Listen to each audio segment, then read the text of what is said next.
Your management process is daily.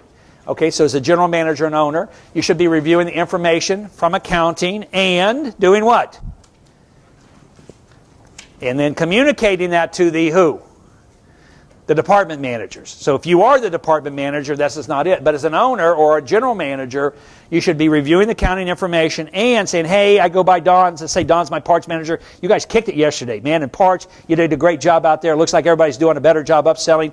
Awesome job. Or, man, we got beat up yesterday. We had a bad parts day. Weather was terrible. We get it. But I just want you to know that I'm doing what?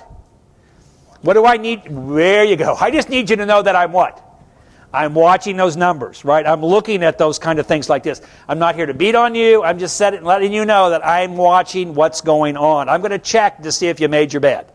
Okay, that's all I'm doing here. So it's just making my manager team aware of the fact that I got my eyes on this. I'm here to congratulate Coach. If we had a terrible day outside and the weather is bad, I'm not going to beat up my parts department. Nobody wanted to be out. So what we'll probably have happen today, since it's 50 degrees, we'll probably have this big flood in. Right? So there, weekly management meetings to discuss key performance indicators and employee issues or successes. How many of you guys are meeting with your team, your managers, right, on a weekly basis?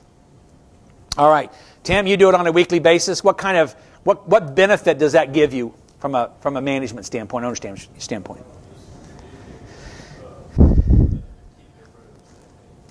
Yeah. Right.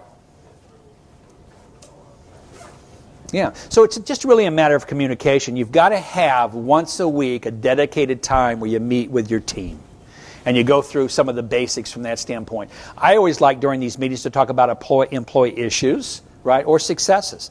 So if I'm working with Nathan and Nathan says, hey, Bob, we're starting to have a little problem in the back with Jim. We feel like, he's got a bad attitude or whatever like this. Do I want all my managers to know that Jim's starting to become an issue? I do, right, because we are functioning as a team. Right? So if I'm not there, they can say, hey, just a heads up, Nathan, I think he's stealing from us. Or I think he's, I just want everybody to know that. Or on the same token, say, hey, I just want you to know that Jim back there just killed it yesterday. He did this. He took a job that came in from another dealer that couldn't fix it. And I just want you guys to know that he rock and rolled on this. Now, why do we do that as a management team? Because at one point during the year, we're going to have a management discussion. We're going to have a wage review. Okay, so we meet once a year as a team and we look at people's wages and we decide as a team what we're going to do. And so if we're having somebody with successes, we're going to bring that back up in our wage review and say, hey, look, last month or whatever, when you were talking about this, he did that. How do you guys determine who's going to make more money, how it's going to be made?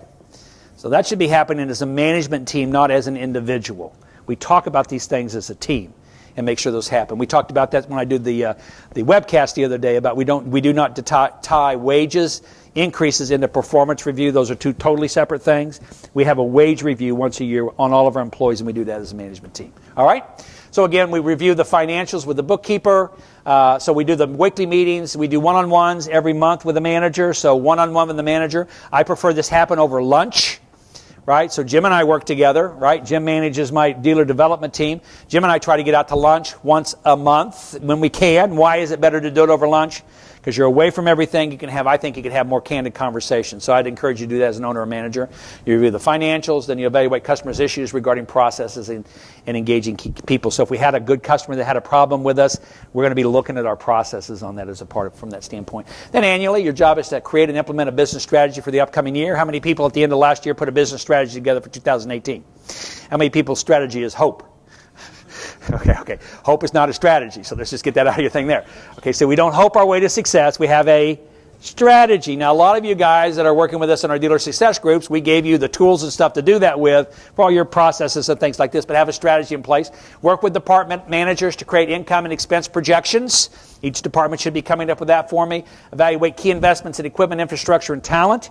Okay, so that's a part of your job every year is to say, okay, what are we going to need for talent? What are we going to need? Are we going to need another parts person this next year? Okay? If we are, well, then how are we going to justify that? How are we going to make those things happen?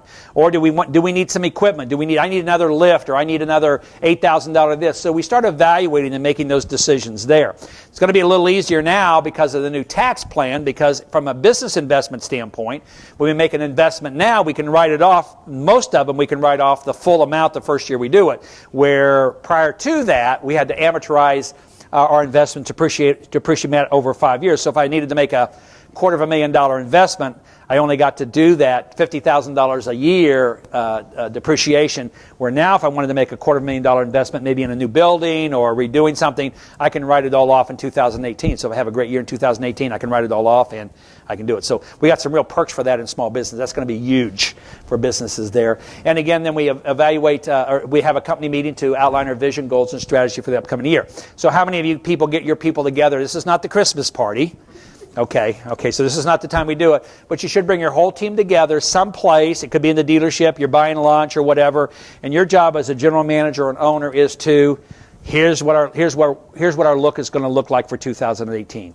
And your job at that point is saying, okay, here's what we're going to do, here's where we're going to go, you're all an important part of it, and you lay out your whole strategy for that once a year, and it's not the Christmas party. Normally this is something you'd probably be doing. We did ours a couple weeks ago.